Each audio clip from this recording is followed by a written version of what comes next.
부동산 시장에도 정말 다이나믹한 엄청 바뀌었죠? 네, 진짜 그때 조심하라고 했던 게 엊그제 같은데 네. 2년 전에 맞아요. 네, 그때 진짜 이러면 안 됩니다. 조심해야 됩니다. 막 이랬었던 이제 조금 편하게 얘기할 수 있는, 네, 이제는, 네, 얘기하기가 참 어렵게 이렇게 막 얘기했는지, 네. 솔직히 얘기할 수 있을 것 같아요, 이제는. 그때 당시에는 뭐라는 거야 지금 가는데 지금 공시가격 1억이야 가야 되는데 뭐 네. 이랬던 기억이 좀 나는데 맞아요. 지금 시장이 이렇게 바뀌었습니다. 그렇죠. 이렇게 바뀌었고, 어떻게 보면 그 분위기가 네. 바뀌는 게 당연할 수밖에 없었던 상황이었는데, 여러분들이 이제 그 상황을 몰랐던 거죠. 당연했던 겁니까 이거? 어떻게 보면 당연한 건데, 그냥 쉽게 말하면 욕심이에요. 욕심이 과하면, 그게 우리 흔한 말로 우리 주식 하시는 분들 얘기할 때, 애 없고 객장에 나타나면 끝물이다. 어르신들 나타나면 끝물이다라고 얘기하잖아요. 네. 마찬가지로 부동산 시장도 가장 먼저 입지 좋은 것부터 올랐는데, 입지가 나쁘거나 관심이 예전부터 없었던 게 관심이 몰려든다? 이거는 어떻게 보면 끝물에 가깝거든요. 부장님 저는 더 먹을 수 있었는데 남들 따라다니면서 좀 더 먹을 수 있었는데 이놈의 파월 때문에 금리를 갑자기 나 좀 사고 나니까 갑자기 그 뒤에 한 달 있다가 금리를 이렇게 올릴 줄 몰랐습니다. 억울합니다. 어떻게 이게 떨어질지 어떻게 알았습니까? 근데 금리도 올라갈 수밖에 없는 상황이었어요. 그거는 이렇게 말하면 좀 잘난 체가 될지 모르겠는데 금리가 항상 낮은 상태로 있는다라고 생각하는 것조차도 잘못 생각한 거고 계속 높게 있는 것도 잘못 생각한 거거든요.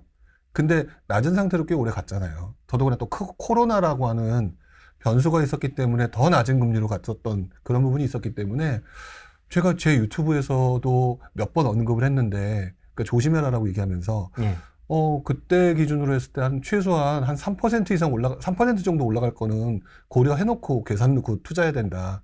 그 얘기를 했던 게 기억이 나요. 그러니까 그 정도로 올라갈 수밖에 없는 상황이었는데, 물론 저도 그 파월 아저씨가 그 어떤 시기에 갑자기 올린다라고 하는 건 알 수가 없었던 것 같은데, 중기적으로는 금리를 올리긴 올리겠구나, 이런 생각은 있었었죠.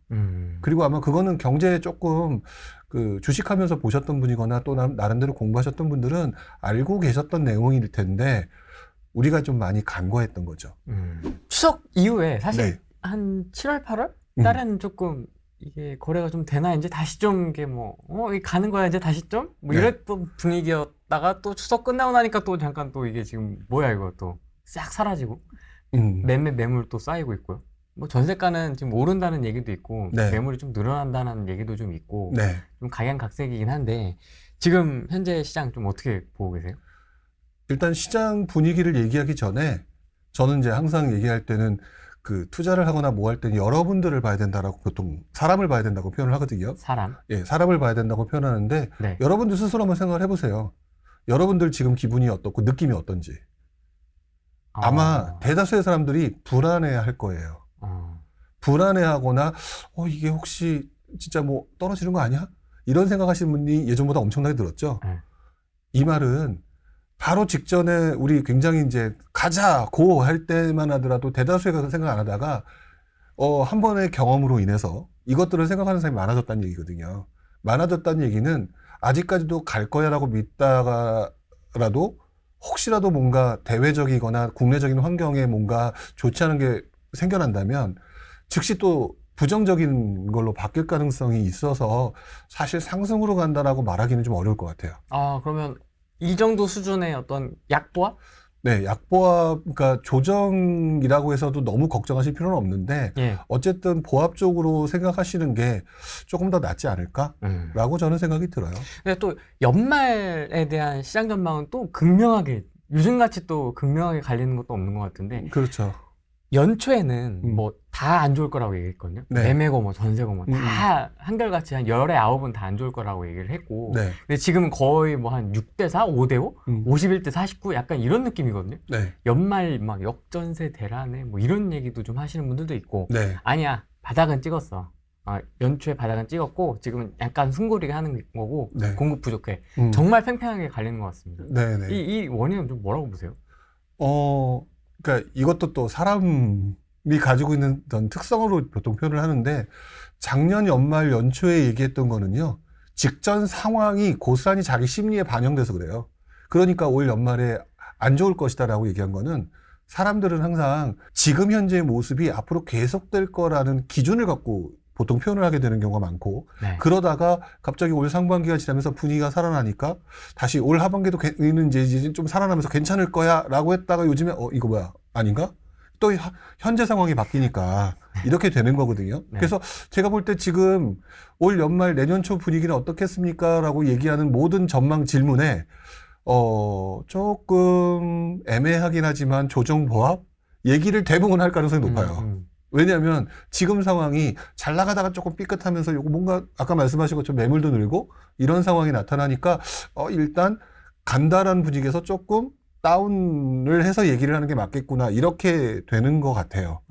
근데 저는 그렇게 말하는 게 제가 그 내년도 전망이라고 하는 거를 2001년부터 봤던 것 같아요. 2001년부터 지금까지 20 몇 년을 보신 거예요? 네, 그 전망이라는 것들을 이제 와서 느끼는 거지만 네. 바로 직전의 상황에 영향을 받는 게 전문가더라.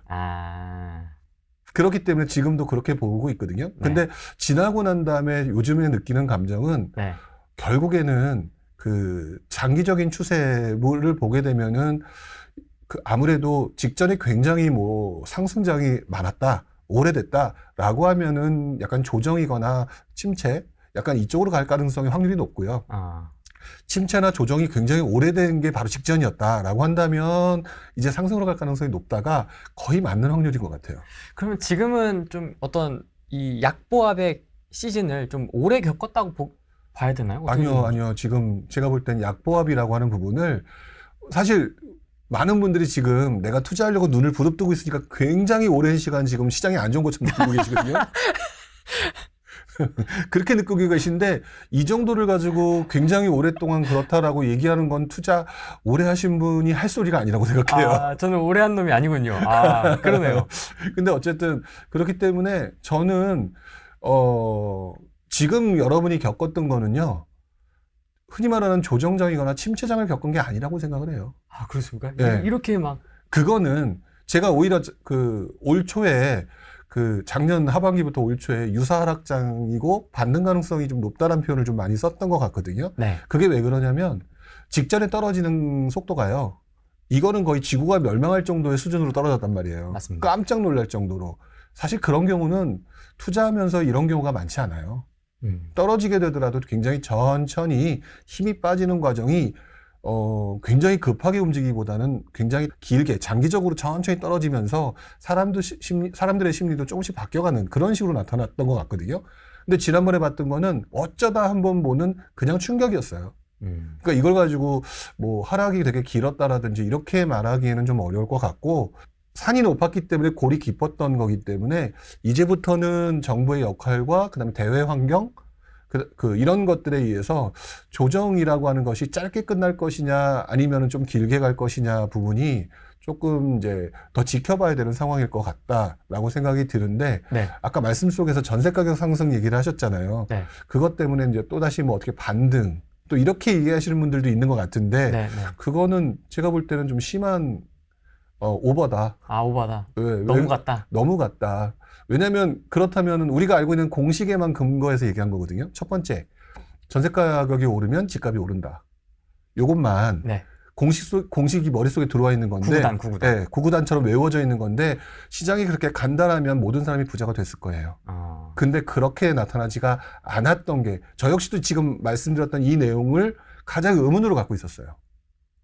이 정도면 오를 것 같은데? 이 정도면 될 것 같은데? 왜 안 오르지? 안 오르지? 그러다가 전세가율이 2009년도 서울 같은 경우 그때 한 40% 정도 됐어요. 매매가 대비 전세가 비율이. 그리고 난 다음에 여러분들이 들썩들썩 하면서 움직였던 게 60%가 넘어가면서 움직임이 시작됐거든요. 그러니까 전세가율 상승이라고 하는 구간이 한번 발생을 해야 된다고 봐요. 그러니까 뭐 지금 당장 여러분들한테 너무 앞으로 꽃길이 열릴 거야. 전세가격 상승이 집값이 오를 거야. 이렇게 얘기하기에는 개인적으로 전세가율 상승이라는 1단계가 먼저 받쳐줘야만이 나중에 매매가 상승이라는 게 나타나는 거지 지금 그 단계를 빼버리거나 그 단계를 경험해보지 못하거나 모르는 상태에서 그걸 가지고 이렇게 앞으로 너무 꽃길이다라고 얘기하기에는 조금 리스크가 있다. 아니 부장님 공급 부족이 지금 뻔히 보이는데 2, 3년 후에 네네. 사람들은 집을 안 살려고 하고 있고 그럼 1단계 기본 요건인 전세가 상승 이건 불보듯 뻔한 거 아닙니까요? 그렇죠. 네. 불보듯 뻔한데 아까 말씀드렸잖아요. 불보듯 뻔한데 지금 여러분들은 지금 나름대로 공부를 되게 열심히 해서 전세 가격이 상승한다라고 하는 것들이 매매가 상승으로 이어진다라고 생각하시는 거잖아요. 그런 분이 몇 분이나 될까요? 냉정하게 그 전 단계에서 무슨 생각을 하면 되냐면 네. 우리나라 지금 그러니까 우리나라 국민들이 부동산에 관심을 갖고 있는 분들이 투자에 관심 갖고 있는 분들이 여러분들 지금 이 방송을 보시는 분들은 내 주변에 다 부동산에 관심 있는 분이니까 전 국민이 관심 가지고 있을 것처럼 생각하시는데 사실상 부동산 투자에 관심 있는 분들은 전 국민의 일부밖에 안 돼요. 맞습니다. 그렇죠? 네. 일부밖에 안 된다는 얘기는 나중에 전세 가격이 올라가는 상황이 만들어졌을 때도 대다수의 국민들은 투자에 관심 있는 사람들은 전세 가격 상승이 매매 가격 상승이라는 공식을 알고서 접근하지만 예를 들어 극단적인 경우는 한 7, 80% 정도는 모른단 말이죠. 시장이 별로 좋지 않다? 계속 전세로 들어가려고 하는 사람들이 대다수일 거란 말이죠. 그러면 결국 전세 시장이 굉장히 강해지는 과정이 계속 이어지고요. 투자자들은 조금 이제 센스 있는 투자자는 먼저 들어가겠지만 전세 가격 상승이 매매가 상승으로 이어지는 상황은요. 이렇게 대다수 국민들이 전세로 가려고 하다가 다시 이건 도저히 안 되겠네. 매매를 해야 되겠네라고 하는 상황과 시장 분위기가 만들어져야 그때부터 상승이 일어난다고 봐요. 그 전 단계에서는 어떤 특정 지역의 일부 지역의 상승, 공급이 심각하게 부족한 지역 같은 몇 군데 지역에서만 나타나지 전방위적인 상승은 아니었더라라는 게 제 경험이에요. 그렇기 때문에 여러분들도 그 부분을 조금 생각을 해 주셔야 될 것 같아요.